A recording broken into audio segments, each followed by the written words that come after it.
Olá, estamos de volta com mais um programa Conversando Direito.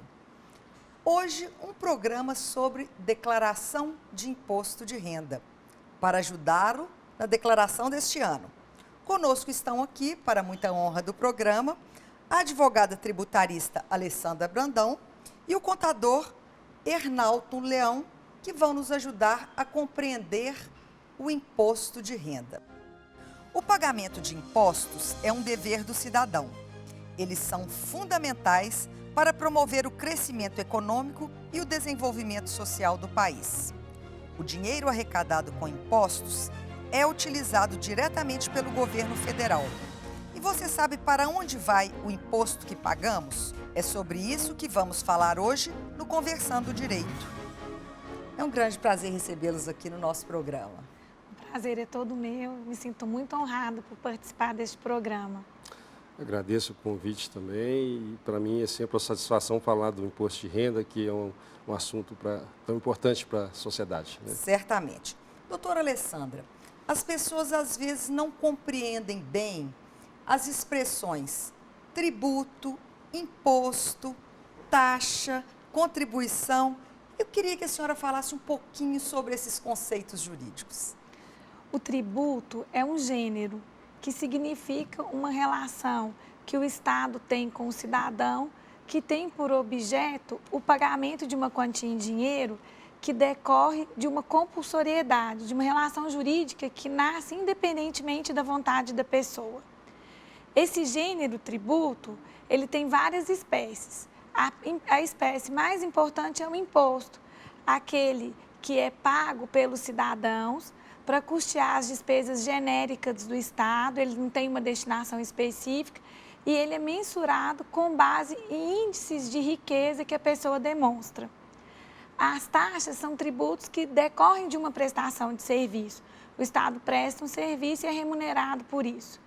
As contribuições são uma espécie de imposto, mas elas têm uma destinação específica, elas estão comprometidas com o financiamento de uma despesa ou o financiamento de um fundo. E os empréstimos compulsórios também são um tipo de tributo diferente, são aqueles valores que o Estado pede emprestado de forma compulsória para pagar daí um tempo. Certo. Ernalton, por que a existência da declaração do imposto de renda, dentro desse conceito dela de que é um imposto sem uma contraprestação? O imposto de renda, ele tem uma natureza que ele incide no salário do trabalhador e das empresas, né? É um percentual determinado em lei, né? E tem uma tabela própria para se aplicar no seu cálculo. E ele tem o governo, ao lançar o imposto, ele pensa que ele pode fazer um uso mais diversificado desse imposto, porque ele não tem uma natureza específica, né? Como a doutora disse. Então, é um imposto que você pode aplicar ele em programas sociais, como pode aplicar ele na construção de casas populares, nos projetos da área de saúde, educação, enfim, é um imposto que o governo ele recebe pela Receita Federal, o Tesouro Nacional administra, parte dele vai repassar para o município e para o Estado, e o uso é feito de uma forma mais genérica. Certo. Doutora Alessandra, imposto sobre a renda. Quem deve pagar esse imposto? É todo mundo que tem renda? Quais são os critérios? Não, quem é o contribuinte do imposto de renda é aquele que tem uma renda anual superior a R$ 25.700, aproximadamente, em média. Então, é uma pessoa que tem um salário mensal de algo em torno de R$ 1.800. Então, pessoas que têm uma renda acima desse valor, elas já são consideradas contribuintes do imposto de renda e elas têm o dever de pagar o imposto de forma antecipada, com as retenções na fonte, durante todo o ano calendário, e no momento da declaração é que o imposto se torna devido, se torna definitivo, porque com a declaração é que vão ser efetivadas as deduções que a lei autoriza, e aí nós teremos o imposto efetivo da pessoa, real dela, que é no momento da declaração. Nessa hora, compara o que ela já foi antecipando no ano calendário, e se ela antecipou mais do que é devido, ela vai ter o direito à restituição. Se ela antecipou menos, ela vai ter que pagar o imposto no momento da declaração. Certo. E como que é calculada essa quantia a ser paga? Essa quantia ela é calculada com base numa tabela própria do imposto de renda, no caso das pessoas físicas, né, onde você tem percentuais de acordo com a faixa de renda, que iniciando com 7,5%, 15%, 22,5% e 27,5%. Né, com a parcela a deduzir. Naturalmente que você pode deduzir o dependente no cálculo desse imposto mensalmente, né, e quando você leva para o ajuste anual, aí entra outros detalhes que nós vamos falar mais para frente. Certo. Né? Quanto à obrigatoriedade, o que a senhora diria, doutora Alessandra? Porque às vezes as pessoas confundem a obrigação de declarar com a obrigação de pagar o imposto. Nem todo mundo que paga imposto de renda, todo mundo que paga declara, mas nem todo mundo que declara tem que pagar. Certo. Muitas pessoas têm obrigatoriedade de apresentar a declaração, embora não tenham que pagar imposto de renda. Entendi. E é para o controle do próprio governo naqueles recursos tão importantes para que haja, então, as aplicações das políticas públicas, não é Com isso? certeza. A declaração é um instrumento muito precioso para fiscalização, no sentido de verificar as movimentações financeiras, para que possa até verificar um pouco a vida do contribuinte, fiscalizar, cruzar informações de um contribuinte com o outro, para verificar essas redes de sonegação. Então, é um instrumento muito eficaz no controle. Eu, particularmente, quando eu verifico que você faz essa declaração toda pela internet, é tudo muito rápido, né? Muito eficiente, por que os outros serviços públicos também não têm essa mesma eficiência quando a gente precisa, não é? Eu fico pensando, o fisco é muito eficiente quando ele precisa recolher, mas às vezes a gente precisa do serviço e vê que o Estado não tem essa eficiência toda para nos prestar o serviço. É só uma observação. Mas, doutor Hernaldo, quais são os itens que têm que ser declarados na sua declaração de imposto de renda? Bom, na declaração de renda ela se compõe pelos dados pessoais, né? Você tem ali o nome, CPF, endereço da pessoa, a profissão, são dados pessoais. Aí você vai declarar suas receitas tributadas, isentas, tributadas exclusivamente na fonte. Você vai declarar seus bens patrimoniais, incluídos os saldos bancários, aplicações, né? Veículos, imóveis, né? Cotas de empresas, enfim, você vai declarar seus bens patrimoniais. Você vai declarar também ali os seus dependentes, né? As despesas que você paga, sejam elas dedutíveis ou não, você vai declarar essas despesas também.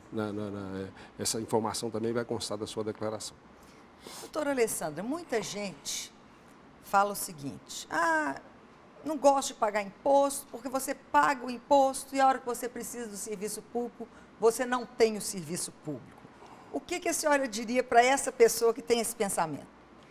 Infelizmente, no nosso país, não existe uma clareza com relação aos serviços públicos que são prestados pelo Estado. E o contribuinte, muitas vezes, não enxerga essa relação entre o que ele paga e os serviços que são prestados. Mas nós temos que ter a consciência que até pela circunstância de vivermos num país democrático, que os direitos individuais ao próprio patrimônio são resguardados pelo Estado, são disciplinados pelo Estado. Então, que o dinheiro do tributo é um dinheiro muito importante. Então, eu duvido que tenha uma pessoa que acredite que não deva haver tributação. Porque se não houver tributação, nós não temos Estado. Verdade. Então, o tributo é o que permite que o Estado exista. O que eu acho que nós precisamos é assumir essa condição de contribuintes, de pessoas que sustentam o Estado, porque isso nos outorga direitos, isso nos torna cidadãos e isso nos permite reclamar quando o serviço não está sendo prestado, quando nós não estamos satisfeitos com a forma como as coisas estão desenvolvendo. Então, o tributo, ele outorga direitos para aquela pessoa que paga. E nós, a partir do momento que tenhamos consciência disso, é que nós podemos pedir que a forma do gasto público seja efetivada diferentemente. Porque, infelizmente, também o cidadão é pouco informado do gasto público, que existe um gasto muito grande com folha de pagamento, um gasto com pagamento dos juros. Então, as prioridades do governante não ficam claras para o governado. Então, ele não vê assim, de uma forma clara, o que está sendo feito com esse dinheiro, se ele concorda com essas prioridades. Então, o Brasil ele tem um déficit de democracia nisso, nessa ideia do cidadão participar das decisões do gestor público, principalmente com relação ao dinheiro. É certo. Pode ser também que haja uma dificuldade até em função da distribuição desses tributos do plano federal para o plano estadual e municipal, não é isso, doutora Alessandra? Também, isso também acontece. Eu estava pensando, quanto mais nós subimos em número de pessoas e complexidade do serviço, menos democrático ele se torna. É fácil gerenciar um orçamento participativo no município. No município menor, mais fácil do que em Belo Horizonte. Em termos da União Federal, como que a gente estabeleceria uma hipótese de orçamento participativo? Então, quanto mais o serviço público ele abarca um volume maior de pessoas, fica mais difícil de fazer com que essas ideias fiquem próximas do cidadão e que ele participe mais desse processo. E também a União Federal, ela que concentra a maior parte da tributação. Então, ela tem 6 impostos, enquanto estados e municípios têm só 3. Ela transfere as receitas que ela ofere para os estados e municípios para tentar garantir um equilíbrio no Pacto Federativo. Então, essas complexidades da burocracia de gerir como se fosse uma empresa de grande porte, isso vai fazendo com que o cidadão fique cada vez mais desinformado. Isso ajuda nesse processo. E certamente será necessário um estudo para que haja uma transparência e uma informação maior ao contribuinte, porque, como a senhora bem disse, se você tem a consciência de que seu imposto está sendo bem aplicado, então acho que haverá menos sonegação, quer dizer, você vai pagar até com mais satisfação, não é isso? Com certeza. Mas o contribuinte no Brasil, ele às vezes fica confuso, porque ele não sabe para quem que ele está pagando direito, se é para a União, para o Estado, para o município. Ele tem uma carga tributária pesadíssima sobre o consumo.